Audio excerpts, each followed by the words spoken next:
Hello बच्चों, this is Pradhan sir.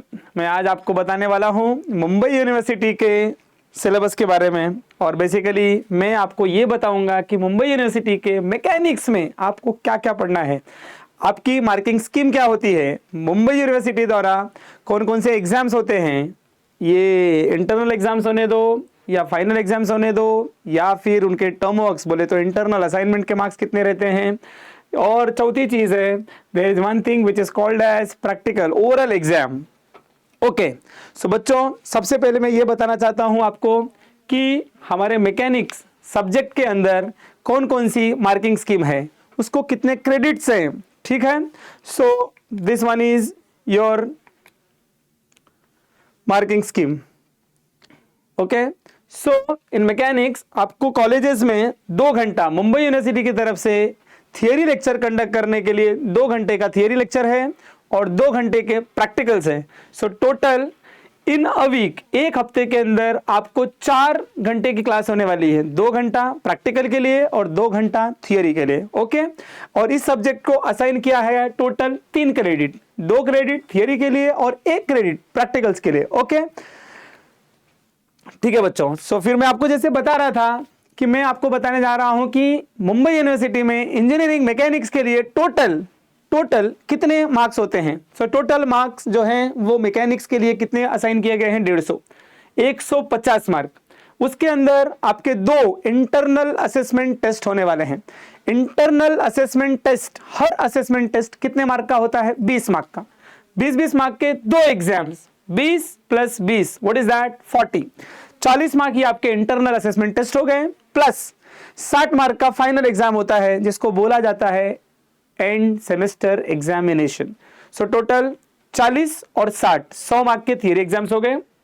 उसके बाद आप क्या है कि आप जो 6 महीने के सेमेस्टर में आप जो प्रैक्टिकल्स अटेंड करते हो, आप जो असाइनमेंट्स लिखते हो, जो आप एक्सपेरिमेंट्स लिखते हो और अटेंडेंस, ये सबको मिला के टोटल 25 मार्क होता है। 10 मार्क आपके असाइनमेंट के होते हैं, 10 मार्क आपके प्रैक्टिकल्स के होते हैं और 5 मार्क आपके अटेंडेंस के होते हैं। तो total it consist of 25 mark, जिसको अपन बोलते हैं term work. And finally there will be oral examination. Oral exam होता है, बाहर से एक्सटर्नल एग्जामिनर आते हैं आपका एग्जाम कंडक्ट करने के लिए और उस एग्जाम के लिए 25 मार्क होता है। इस एग्जाम में बेसिकली बेसिक क्वेश्चंस पूछे जाते हैं मैकेनिक्स के, बेसिक फंडे के ऊपर, बेसिक न्यूमेरिकल्स के ऊपर। These are the marking scheme. तो इस तरह से टोटल मैकेनिक्स सब्जेक्ट में कितना मार्क हो गया, 150। 20 के 2 इंटरनल असेसमेंट टेस्ट, 1 60 मार्क का एंड सेमेस्टर एग्जामिनेशन, 25 मार्क का टर्म वर्क और 25 मार्क का oral exam. So total 150, 150। So next part में मैं आपको ये बताना चाहूंगा कि सिलेबस, मुंबई यूनिवर्सिटी के मैकेनिक्स के सिलेबस में क्या क्या चीजें हैं। सो बेसिकली मैकेनिक्स जो सब्जेक्ट है ये 2 पार्ट में डिवाइडेड है। मैकेनिक्स जो सब्जेक्ट है ये टोटल 2 पार्ट में डिवाइडेड है। फर्स्ट पार्ट जो है वो स्टैटिक्स है, सेकेंड पार्ट जो है वो डायनामिक्स है। सो बच्चों, पहली चीज कि मैकेनिक्स होता क्या है। फिजिक्स के जिस भी ब्रांच में हम लोग फोर्सेस के बारे में पढ़ाई करते हैं उसको ही हम मैकेनिक्स बोलते हैं। So what is mechanics basically बच्चों, mechanics is the branch of physics which deals with the study of body, study of forces when the body is at rest और in uniform motion. So this is basic introduction of mechanics. तो बच्चों, mechanics कितने part में divided है, 2 part में। First one is statics, second one is dynamics.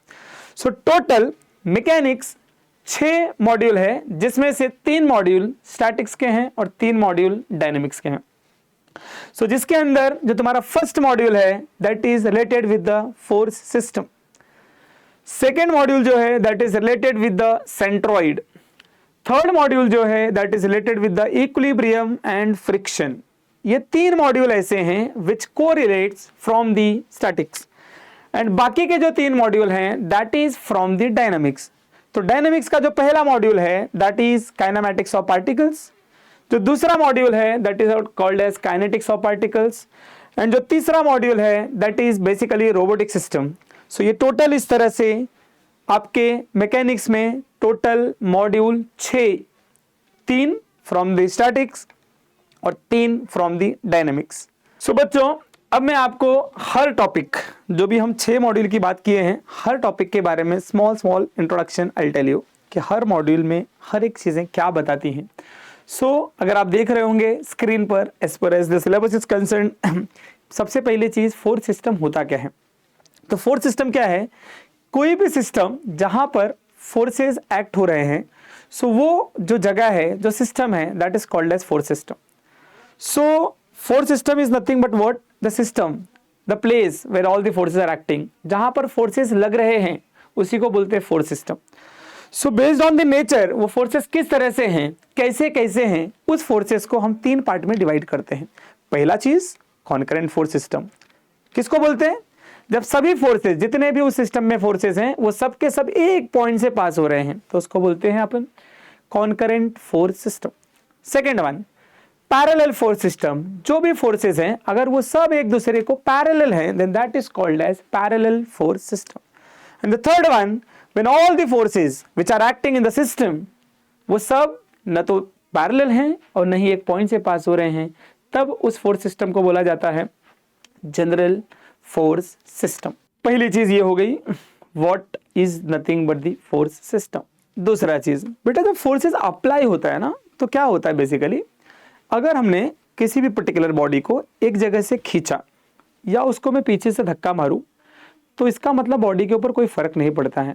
तो basically इस force को मैं या तो आगे से पुल करूं या तो पीछे से पुश करूं, उसको कहीं पर भी मैं उसका फोर्स का पॉइंट ऑफ एप्लीकेशन चेंज करूं, तो कोई भी फर्क पड़ता नहीं है बॉडी के अंदर, जिसको हम बोलते हैं principle of transmissibility of force. This is the second thing.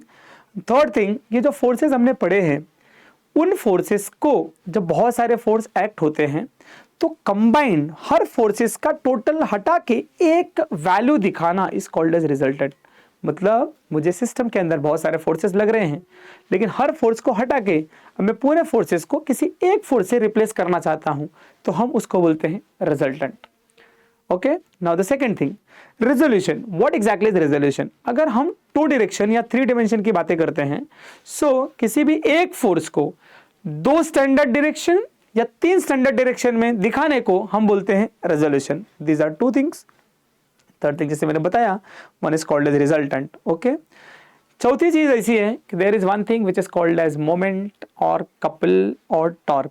बच्चों हमेशा ये क्वेश्चन होता है कि मोमेंट का definition force into perpendicular distance, couple का definition force into perpendicular distance, torque का definition force into perpendicular distance, then what is the difference between those three basically.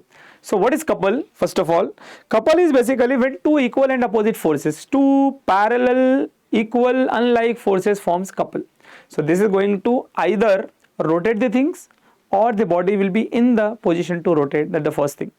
Moment is again, it is the capacity to rotate. हम force लगाने वाले हैं, body rotate होने की condition में है, but body rotate नहीं हो रहा है, that is called as moment. If I'll apply the perpendicular force and the body start rotating, then that is called as torque. So these are the 3 things which you already have done. Then now the next thing is Varignone's theorem. जो Varignone's theorem है बच्चों, ये किसके लिए use होता है? ये correlate करने के लिए यूज होता है। किसको कोरिलेट करने के लिए यूज होता है? मोमेंट रिजल्टेंट की वजह से कितना आ रहा है, मोमेंट सब फोर्सेस की वजह से कितना आ रहा है, ये दोनों को जो कोरिलेट करता है that is called as Varignon's theorem. तो ये चीजें हो गई।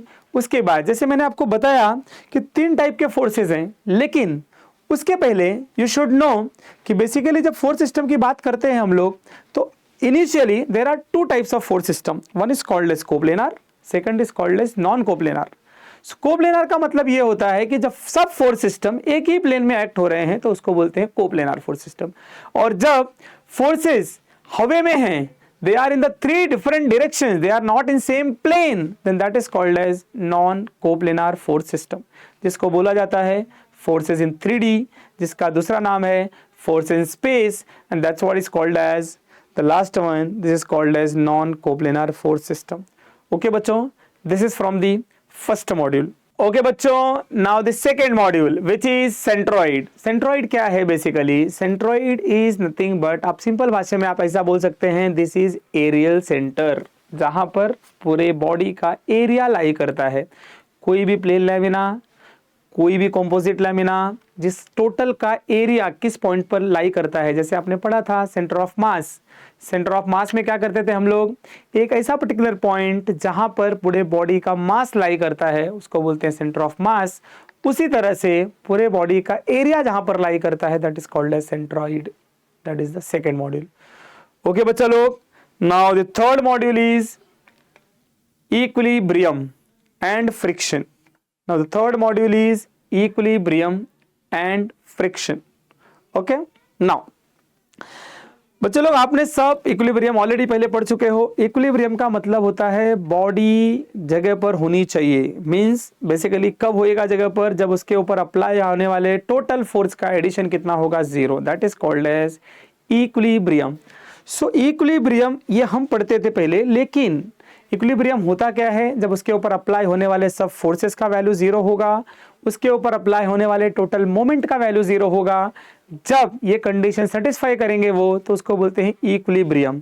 तो इसके अंदर हमको ये पढ़ना होता है कि जब बहुत सारे फोर्सेस लग रहे हैं तो क्या वो टोटल फोर्सेस का एडिशन 0 होगा, अगर है तो बॉडी इक्विलिब्रियम पे है, अगर टोटल मोमेंट का एडिशन 0 है तो वो बॉडी इक्विलिब्रियम पे है। तो ये पहली चीज हमको देखनी होती है। दूसरी कि अगर हमारे पास बहुत सारा फोर्स एक पर्टिकुलर किसी सिस्टम पे लग रहा है, बेसिकली यू नो आप घर में दीवारें होती हैं, दीवार there is you know something which is carrying the load, जिसको बोलता है beam.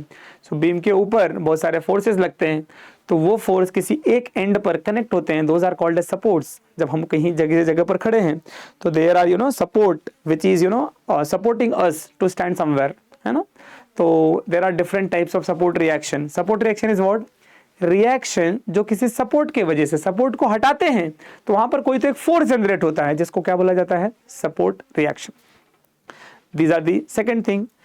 Third thing is basically friction. What exactly is friction, आपने सबने सुना है पहले, it is resistance to motion. जब कोई दो बॉडी एक दूसरे के ऊपर स्लाइड होता है या मूव होने की कोशिश करता है तो दोनों सरफेस के बीच में देयर इज ऑलवेज फ्रिक्शन। तो basically what is friction, friction क्या करता है, मोशन रेजिस्टेंस है। This is your combination of equilibrium of forces and the friction. Over there in the friction आप लोग ये पढ़ने वाले हो कि अलग अलग टाइप के लॉज ऑफ फ्रिक्शन क्या है, कौन कौन से टाइप के फ्रिक्शंस होते हैं, कोन ऑफ फ्रिक्शन क्या होता है, लैडर में फ्रिक्शन कैसे होता है। This all the things you are going to study. Now these 3 modules are from the statics. Okay okay बच्चों, now we start with what is the content regarding dynamics. So dynamics के अंदर total 3 modules are there, जिसके अंदर का first module बताता है what is kinematics of particles. तो आपने पहले भी पढ़ा है what is kinematics and what is kinetics. Kinematics क्या होता है कि जब हम बॉडी हमारा मूव हो रहा होता है, बॉडी मूव हो रहा है बट क्यों हो रहा है उसे हमको कुछ लेना देना नहीं है। मोशन के 3 पैरामीटर्स हैं basically, you can say 4, displacement, velocity, acceleration, time. 4 parameters है। इन्हीं चारों पैरामीटर्स को कैलकुलेट करना ही बेसिकली हमारा मेन इंटेंशन है in the kinematics of particles. So जब हम ये देखते ही नहीं हैं कि बॉडी के अंदर मोशन आया क्यों, तो उसको बोलते हैं काइनेमैटिक्स। और जब हम ये कंसीडर करते हैं कि मैंने फोर्स लगाया तो बॉडी के अंदर मोशन हुआ जिसके वजह से एक्सेलरेशन आया, which is called as kinetics of particles. These 2 things are there. These are 2 different modules. One is kinematics of particles, second is kinetics of particles. So this is the 4th module, which is kinematics of particles as well as rigid body, and the next module is kinetics of particles, and the last one which is called as basically robotics. Robotics is basically, you know, this is basically used in the automation parts. So basically you are going to study here the robotics, different mechanisms in the robotics, what are the different types of degrees of freedom and all those things. Okay बच्चा लोग, तो ये total 6 module है, किसमें, mechanics में, जिसमें से 3 module आपके स्टैटिक्स से बिलोंग करते हैं और 3 मॉड्यूल डायनेमिक्स से बिलोंग करते हैं। अगले वीडियो में हम आपको 1 by 1 we start with the basics of all these things. Okay, thank you so much.